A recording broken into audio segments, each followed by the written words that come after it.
চৰৰ মাটিখিনি যদি আমি জৰীপৰ অধীনলৈ নানো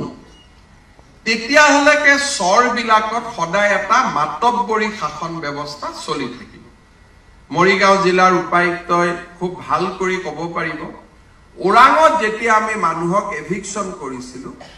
এভিকশনৰ পিছত সদায় আমাৰ এটা চিন্তা থাকে যে যিয়ে জাতি ধৰ্ম নহওক কিয় যদি প্ৰপাৰ ল্যান্ডলেস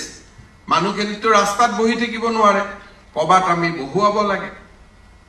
যেতিয়া আমি তেওঁলোকক মৰিগাঁওৰ ফালে আমি বহুৱাব চেষ্টা কৰিলো অনলি দা ল্যান্ডলেস ল্যান্ড থাকাও নহয় আৰু প্ৰপাৰ যিখিনি এনআৰসিত নাম থকা মানুহ আছে তেতিয়া এটা সমস্যা আহিলে তাৰ মাটি নাই আৰে মাটি কিয় নাই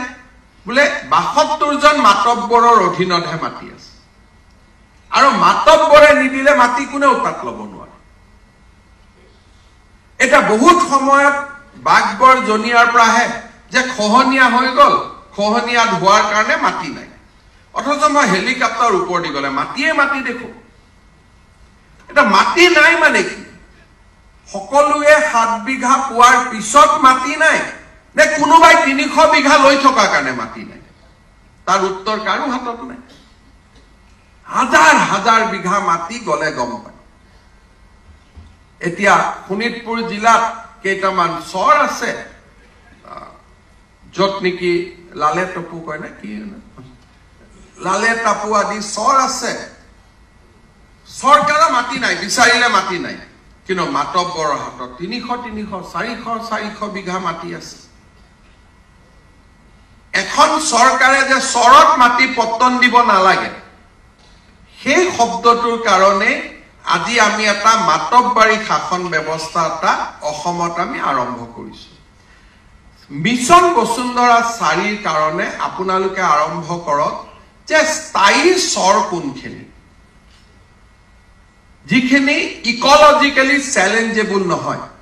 যি ব্ৰহ্মপুত্ৰৰ ইকোলজিত এফেক্ট কৰে তাক আমি যি ব্যৱস্থা কৰিব লাগে কৰিব লাগিব এভিকশন কৰিব লাগিলে এভিকশন কৰিব লাগিব ৰিসেটেলমেন্ট কৰিব লাগিলে ৰিসেটেলমেন্ট কৰিব লাগিব কিন্তু আমাৰ নেসেক আৰু এষ্টেকৰ লগত সায়েন্স এণ্ড টেকনলজি ডিপাৰ্টমেন্টৰ লগত কাম কৰি we should identify the soil which are of permanent nature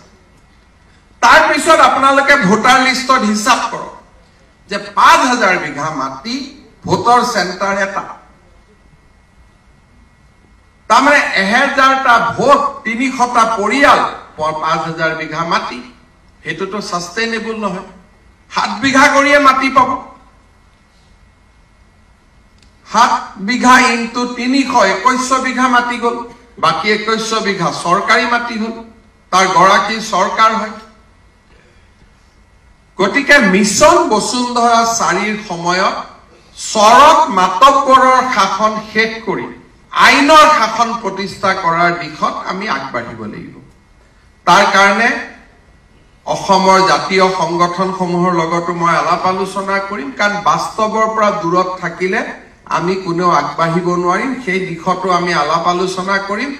আৰু ইকোলজিক্যালি চ্যালেঞ্জ চৰবিলাকৰ পৰা আমি নিজক আঁতৰাই ৰাখিব লাগিব যাতে